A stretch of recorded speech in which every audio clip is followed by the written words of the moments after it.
Matsyendranath and Dattatreya have been held as the greatest yogis in the tradition. A pot, a jug of wine on one lap and a young woman on his other lap. He just looked. Dattatreya looked drunk. This is a demo for Parshurama because he's a man of immense capabilities.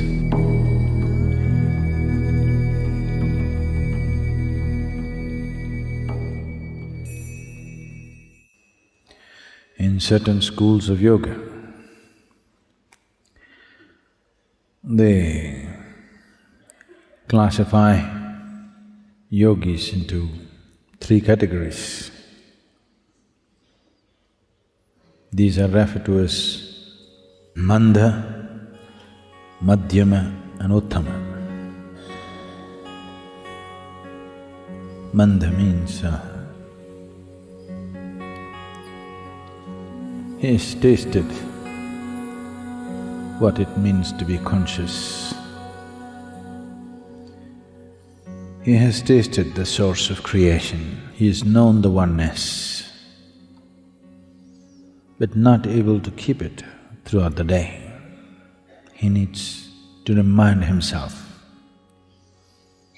When he reminds himself, when he's aware, he's there.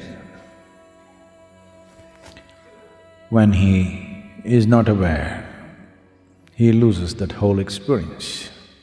Nobody can be effortfully conscious for 24 hours. If you're making an effort to be conscious, if you can manage it for a few seconds or minutes, it's a big thing. Otherwise it'll go all over the place. So the first stage of a yogi is called Mandha. The second stage of the yogi is called Madhyama, that means medium. He is constantly in perception, but the inner dimension and what's beyond is in perception, but what is here, he cannot manage. You have… being in India, definitely you have heard of various yogis who were worshipped, but they were absolutely incapable of anything in their life. Many of them at a certain phases of their life, they even had to be reminded to eat and go to the toilet. Even that had to be taken care of. They became like helpless infants. But they were in a fantastic state within themselves.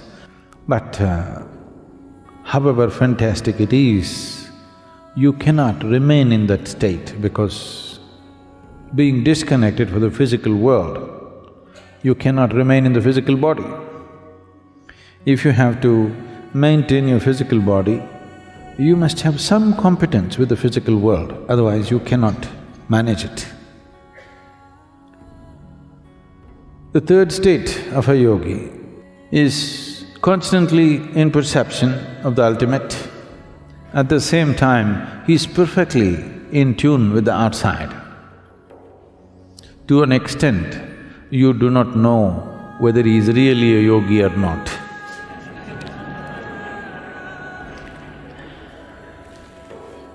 Dattatreya, you heard of Dattatreya? Dattatreya? Oh, that's some good news. Because Matsyendranath and Dattatreya have been held as the greatest yogis in the tradition among all a galaxy of realized beings.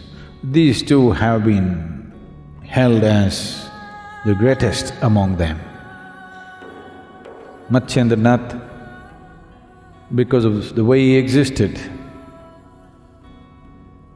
people consider him as the reincarnation of Shiva. With Dattatreya, people around him said he is the reincarnation of Shiva, Vishnu and Brahma at once. This is people's way of expressing it. When they saw something about that person, though he's in the human form, nothing human at all. This doesn't mean he's inhuman. Yes, definitely not human. So when they saw such qualities, they could only compare him to Shiva, Vishnu, Brahma like this. They said he is the reincarnation of all the three. So sometimes you will see Dattatreya's images with 3 heads because he is the reincarnation of all the three. Dattatreya lived a very enigmatic life. Even today, the clan which grew out of him, they follow certain things, a powerful clan. You might have… definitely you heard of Kanfats. These are the worshippers of Dattatreya. Even today they walk around with black dogs. Dattatreya always had black dogs around him, spotlessly black. I will not go into this dog business. There's a whole lot of things about it. He used dog in a certain way. You know, if you have a dog at home, he's little more perceptive than you. Yes or no? In smell, in hearing, in vision, he seems to be little better than you. So Dattatreya took the dog to a different level and he chose those dogs which were completely jet black. Even today, the Kanfats have these dogs with them. They won't let their dogs walk, they will carry them on their shoulders and walk, big dogs.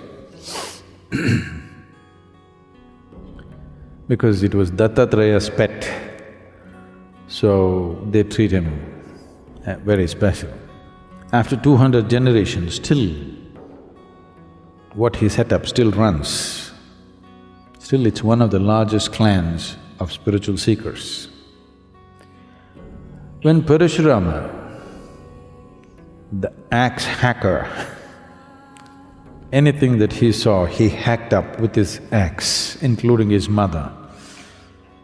A man of very volatile emotions. In many ways, without participating in it, Parshurama decided the fate of Kurukshetra war. He fixed Karna in the very beginning. He had enormous capabilities, but his emotional volatility did not allow him to perceive the divine every moment of his life, off and on, off and on. Bad weather most of the time. So he went to many gurus or teachers. When he found they did not have what he's looking for, he hacked them. Yes.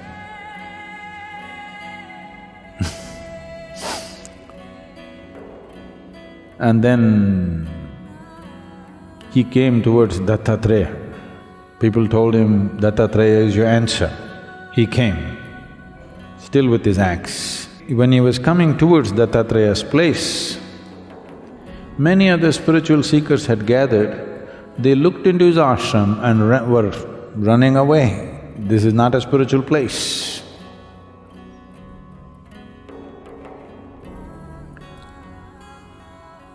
When Parshurama walked in to Dattatreya's abode, he looked. Here was a man who was sitting with a pot, a jug of wine on one lap and a young woman on his other lap. He just looked. Dattatreya looked drunk. Parshurama looked at him, put his axe down for the last time and prostrated himself. Everybody else left. The moment he prostrated, the jug of wine and the woman disappeared, and Dattatreya was just sitting there with his dog at his feet.